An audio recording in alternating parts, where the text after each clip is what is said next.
Bonjour à tous. Le mois dernier, Alexandre Aizet nous avait expliqué que Conviction était en train de procéder à des réallocations en faveur des actions dans ses fonds.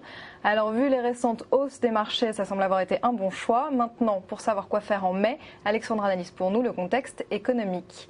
Alexandre, bonjour. Bonjour. Alors, une chose dans un contexte fortement inflationniste, si on pouvait voir les effets sur les devises, les conséquences, en commençant par le dollar peut-être. Le seul pays qui semble ne pas croire à l'inflation, ce sont les États-Unis. Lorsqu'on étudie de près les discours des banquiers centraux américains, eh bien effectivement, ils s'attendent à un pic d'inflation et une retombée à partir de cette fin d'année ou 2012, ce qui implique beaucoup de choses, parce que sur le dollar, en fait, ça implique le fait qu'il n'a pas pour l'instant commencé de politique restrictive en ce qui concerne les taux d'intérêt, donc un dollar qui s'affaiblit de jour en jour du fait de la différence de taux entre l'Europe et les États-Unis par exemple. L'écart se creuse entre l'euro et le dollar. L'écart se creuse évidemment de manière naturelle.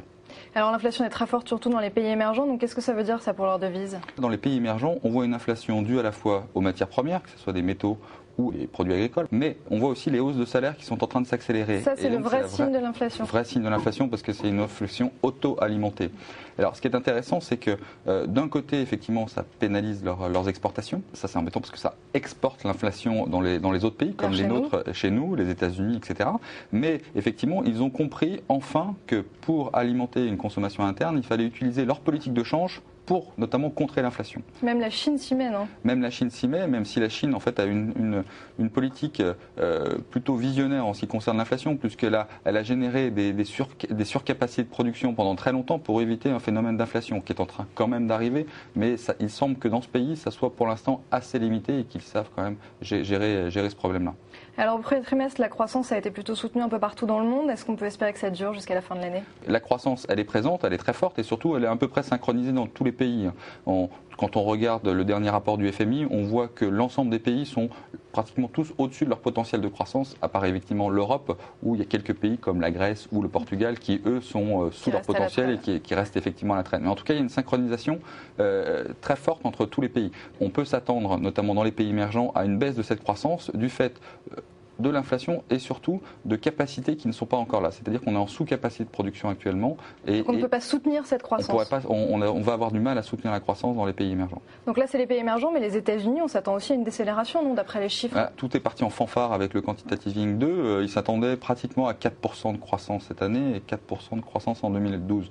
De mois en mois, il semble que cette croissance soit révisée. Et attention, ça c'est le point essentiel qu'il va falloir regarder, c'est l'impact des matières premières et notamment du pétrole, parce que tout vient du pétrole, sur la consommation des Américains. On atteint des niveaux très élevés sur les bourses. Ça va durer, les actions, il faut continuer de miser dessus?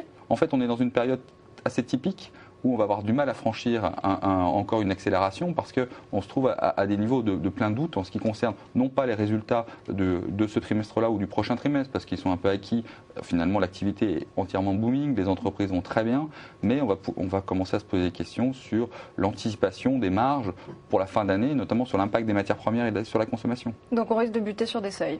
Il en faut peu pour effectivement que le marché réaccélère, mais on pourrait s'attendre à une petite pause pendant un mois. Ça ne serait pas incroyable. Et du côté des obligations, c'est toujours intéressant? Clairement, on est dans une politique de restriction monétaire un peu de partout, encore une fois, à part les États-Unis. Donc on est plutôt sur des hausses de taux qui sont maintenant bien dans le marché. Il va falloir faire très attention à des hausses des taux qui seraient non maîtrisées, avec des pays qui seraient obligés de courir après l'inflation. Donc on est plutôt là neutre sur les obligations. Un des investissements que l'on préfère, c'est quand même les taux variables. Parce que dans une dynamique effectivement de hausse des taux d'intérêt, ces taux variables-là permettent effectivement de valoriser le capital. Et le high yield, on en entend beaucoup parler? Ce que l'on voit, c'est qu'il y a clairement une bulle sur le high yield avec des émetteurs qui commencent à arriver sur le marché de plutôt mauvaise qualité. Donc méfiance. Méfiance parce qu'en fait, il y a un goût pour l'investisseur pour essayer de trouver de la rentabilité à tout prix.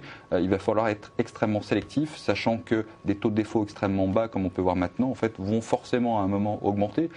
Du fait de la reprise de l'investissement qui va s'accélérer, des projets vont revoir le jour, des fusions-acquisitions, etc.